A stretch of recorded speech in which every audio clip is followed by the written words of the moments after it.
अस्सलाम वालेकुम नाज़रीन, कैसे हैं आप सब लोग। उम्मीद करती हूँ कि आप लोग खैरियत से होंगे।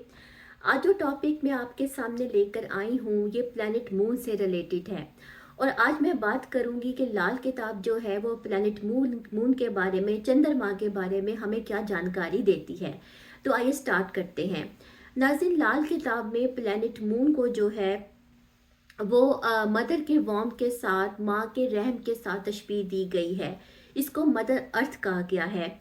मून जिस घर में भी हो वहाँ से वो अपने राशि अफेक्ट्स जो है वो तमाम घरों को देता है। और in many cases these are the beneficial, वो बेनिफिशियल होते हैं। नाज़रीन, जो मून है अगर वो दो विकेट प्लैनेट्स के दरमियान भी बैठा हो या दो म्यूचुअली डिस्ट्रक्टिव प्लैनेट्स के दरमियान भी हो, तो ऐसी सूरत हाल में मून जो है वो उन दोनों प्लैनेट्स की एनिमिटी को या उनके इवल इफेक्ट्स को जो है वो ख़त्म कर देता है। Moon is the boat of life. Moon जो है वो ज़िंदगी की कश्ती है according to the Lal Kitab. And according to the Lal Kitab moon is the saviour from death. अगर ये थर्ड हाउस में हो तो ये उस हाउस के लॉर्ड का प्रोटेक्टर बन जाता है। और अगर ये सेवंथ हाउस में हो तो ये लक्ष्मी है। ये लाल किताब हमें बताती है। नाज़रीन, अब मैं मुख्तसर सा इंट्रोडक्शन देने के बाद अपने एक टॉपिक की तरफ आ रही हूँ और मैं बात करूँगी कि लाल किताब में मून की 8वें घर में का सिग्निफिकेंस है। जैसे कि एस्ट्रोलॉजी पढ़ने वाले सब लोग जानते हैं कि जो स्कॉर्पियो है वो मून की डेबिलिटेटेड एनर्जी है। और मैं आपको ये बताने जा रही हूँ कि लाल किताब इस बारे में क्या कहती है। According to the Lal Kitab, moon in the 8th house, it is the dead mother. ये मुर्दा माँ भी हो सकती है। It is the burned milk, ये जला हुआ दूध भी हो सकता है। It is related with nervous disorders, ill health and the weak heart also, यानी कमज़ोर दिल के साथ भी इसको तशबीह दी गई है। कुछ सूरत हाल ऐसी है नाज़रीन लाल किताब में इन अदर प्लानिटरी पोजीशंस, जहाँ पे मून जो है 8वें घर का मून जो है वो भी अपने जो है बेनिफिट्स देता है। मिसाल के तौर पे जैसे कि अगर जुपिटर और सैटर्न जैसे जो प्लैनेट हैं अगर वो दूसरे घर में हो और मून जो है वो 8th हाउस में हो, तो ऐसी सूरत हाल में राहु और मार्स के जो मेलिफिक एस्पेक्ट्स है वो ख़त्म हो जाते हैं। इवन कि मून की डेबिलिटेटिव एनर्जी भी जो है वो नहीं कंसिडर की जाती, यानी कि ये एक बेनिफिशियल हो जाता है अगर मून 8th हाउस में हो और जुपिटर और सैटर्न 2nd हाउस में हो। नाज़रीन, अगर मून 8th हाउस में हो और मरकरी जो है वो एग्जॉल्टेड हो, किसी भी हाउस में हो, तो ऐसी सूरत हाल में उस शख्स की जो एज है या उसकी मदर की जो एज है वो अप टू 80 होती है। अगर सन और वीनस एग्जॉल्टेड हो, किसी भी हाउस में हो और मून जो है वो 8th हाउस में हो, तो ऐसा शख्स जो है वो दौलतमंद होता है। एक चीज़ जो मैंने अपनी स्टडी के दौरान नोटिस की है जब मैं इस टॉपिक को स्टडी कर रही थी कि अगर मून 8वें घर का है नाजरीन, तो उस चार्ट में मार्स की और मरकरी की बहुत इंपॉर्टेंस है, खास तौर पे मार्स की। क्योंकि लाल किताब ये कहती है कि अगर मार्स मेलिफिक होगा, मून डेबिलिटेटेड होगा या मून 8th हाउस में होगा, तो मदर को बहुत नुकसान पहुंचेगा। इवन के सम केसेस में मदर में डाई, मतलब मार्स की मेलिफिक एनर्जी जो है वो अच्छी नहीं समझी गई।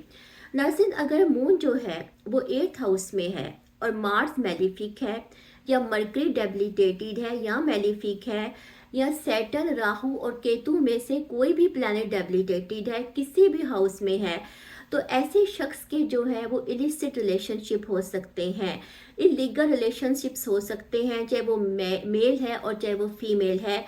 ऐसी सूरत में उसकी ज़िंदगी जो है वो तबाह हो सकती है, उसके बच्चों के लिए, उसके रिलेटिव्स के लिए, उसकी सेहत के लिए और उसके इन लॉज के लिए भी ये पोजीशन अच्छी नहीं गदानी गई।